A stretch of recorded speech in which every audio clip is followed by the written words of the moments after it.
মৰিয়নি পৌৰসভাৰ দ্বিতীয় মহলা যেটো নৱনিৰ্মিত ভৱন উদ্বোধন হ'ল কি কয় সঁচাকৈ খুব ভাল লাগিছে কাৰণ যেতিয়া আমাৰ 14 ফাইনেন্সৰ পইচাটো আমাৰ আহিছিলে তেতিয়া আমাৰ ডাইৰেক্টৰ ছাৰ যিজন টংকেশ্বৰ দাস তেখেতে মোক সুধিছিলে যে আপোনাৰ ৱাৰ্ড কমিশ্যনাৰ বহাৰ ৰুম আছে নাই তেতিয়া মই কৈছিলোঁ যে হয় ছাৰ আমাৰ ৱাৰ্ড কমিশ্যনাৰসকল বহাৰ ৰুম নাই আমাৰ চেয়াৰমেন ভাইচ চেয়াৰমেন হৈ আছিলে সেইটো কাৰণে তেখেতে মোক ক'লে যে প্ৰথম আপুনি এটা বৰ্ড ৰেজুলেশ্যন লওক ৱাৰ্ড কমিশ্যনাৰসকলৰ লগত আলোচনা কৰক আলোচনা কৰি আপুনি ৱাৰ্ড কমিশ্যনাৰ ৰুম বনাওক প্ৰথম তাৰপিছত আপুনি বাহিৰৰ যদি পইচা থাকি যায় তেতিয়াহ'লে পিছৰ কাম কৰিব কিন্তু সদ্যহতে আপুনি এতিয়া ৱাৰ্ড কমিশ্যনাৰসকলক ৰুমকেইটা বনাই দিয়ক সেই অনুপাতে মই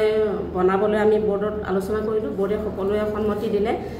সঁচাকৈ ভাল লাগিছে আজি মই ৱাৰ্ড কমিশ্যনাৰসকলক মানে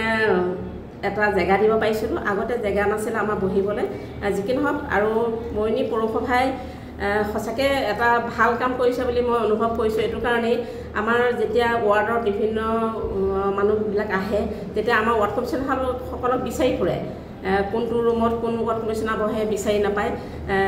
সেইটো কাৰণে আজি মই ৱাৰ্ড কমিশ্যনাৰসকলৰ কাৰণে আজি এই ৰুমকেইটা উচৰ্গা কৰিছোঁ তেওঁ সঁচাকৈ মোৰ ভাল লাগিছে আৰু মৰিয়নিবাসী ৰাইজেও সঁচাকৈ খুব মানে সুবিধা হ'ব যাতে আমাৰ ৱাৰ্ড কমিশ্যনাৰসকলক প্ৰত্যেককে ৰুমে বিচাৰি পায় কি ক'ব আজি এটি সুন্দৰ ভৱন ইয়াত হ'ব উদ্বোধন কৰা হ'ল কি ক'ব এই আজি খুব ভাল লাগিছে আমি মৰিয়নি পৌৰসভাৰ আমি 10জন ৱাৰ্ড চেয়াৰমেন ভাইচ চেয়াৰমেন আৰু 8জন ৱাৰ্ড কমিশ্যনাৰ আমি এনেকুৱা 10জন আছোঁ সদস্যসকল আছে আমি সকলোৱে এনেকুৱা বৰ্ড মিটিং হ'লে আমি একলগ পাওঁ কিন্তু আজি বহুত আমাৰ আলহী আছে আমাৰ জিলাৰ সভাপতি শান্তনু পূজাৰী আছে আমাৰ মাননীয় বিধায়ক ভক্তি কৰ্মী ডাঙৰীয়া আহি ফিতা কাটিছে অভিনয় কৰিছে আৰু খুব ভাল আৰু আমাৰ চেয়াৰমেন বাইদেউ কোৱা নিচিনা আমি যেতিয়া গুৱাহাটীত গৈছিলোঁ আমাৰ ডিৰেক্টৰৰ লগত কথা পাতিবলৈ আমি বিভিন্ন সমস্যা লৈ মৰিয়নি আমি মাজে মাজে যাওঁ তো সেইটো সমস্যা লৈ কথা পাতোতে তেতিয়া তেওঁ ক'লে ৱাৰ্ড কমিশ্যনাৰসকলক বহিব লাগে তেতিয়া আমি আহি যেতিয়া বৰ্ড মিটিং পাতিছোঁ তেতিয়া দেখিছোঁ হয় আমাৰ চৰকাৰৰ যিখিনি আমাৰ কাম কাজ আহিছে যিখিনি আঁচনি আহে বা যিখিনি আমাৰ কাম ৰাইজৰ লগত মিলিবলৈ যিখিনি সুবিধা এই সুবিধাখিনি দিবলৈ হ'লে আমাৰ প্ৰত্যেকটা ৱাৰ্ড কমিশ্যনাৰৰ এটা ৰুম লাগে তেতিয়াহ'লে আমি ৰাইজৰ একদম লগত আমি ক্ল'জলি বাদ কৰি কথা পাতিব পাৰিম তেনেকুৱাকৈ চিন্তা চৰ্চা কৰি আমি খুব ধুনীয়াকৈ আমি আমাৰ 10টা ৰুম হৈছে আৰু চবতকৈ ভাল এটা কথা কি আজিকালি আমাৰ খুব বেছি ভিচি হয় ভিচি হোৱাৰ কাৰণে আমি এটা ডাঙৰ কনফাৰেঞ্চ হল বনাইছোঁ আপোনালোকে দেখি পাইছে অলপ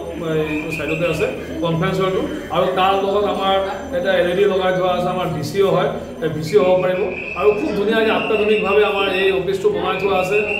সব ৰুমতে আমাৰ AC লগোৱা আছে যাতে ৱাৰ্ড কমিশ্যনাৰসকলৰ অসুবিধা নহয় আমাৰ যাতে চেয়াৰমেন ভাইচ চেয়াৰমেন AC থাকে ৱাৰ্ড কমিশ্যনাৰসকল এনে থাকিব এইটো নহয় সকলোৰে AC দিয়া হৈছে আৰু আমাৰ সহযোগ কৰিছে ৱাৰ্ড কমিশ্যনাৰসকল সহযোগ কৰিছে সকলোকে মই ধন্যবাদ জ্ঞাপন কৰিছোঁ আৰু আজি মনটো ইমান ভাল লাগিছে আমি মৰিয়নিবাসী ৰাইজৰ কাৰণে খুব ধুনীয়া এখন অফিচ দিব পাৰিছোঁ আৰু মৰিয়নিবাসীৰ লগত আমি যাতে এক হৈ পেলাই কাম কৰিব পাৰোঁ আৰু ৰাইজেও আমাক সমৰ্থন জনাইছে আৰু খুব ধুনীয়াকৈ আমাৰ সকলো ৰাইজ চেম্বাৰ অফ কমাৰ্চ আমাৰ মৰিয়নি মণ্ডল এনেকুৱা সকলোৱে আৰু বিশিষ্ট ব্যক্তিসকল আৰু বিশেষকৈ আপোনালোকে প্ৰেছৰ মানুহসকল সকলোৱে আহিছে সকলোকে মই আমাৰ মৰিয়নি পৌৰসভাৰ পৰা আন্তৰিক শুভেচ্ছা আৰু ধন্যবাদ জ্ঞাপন কৰিছোঁ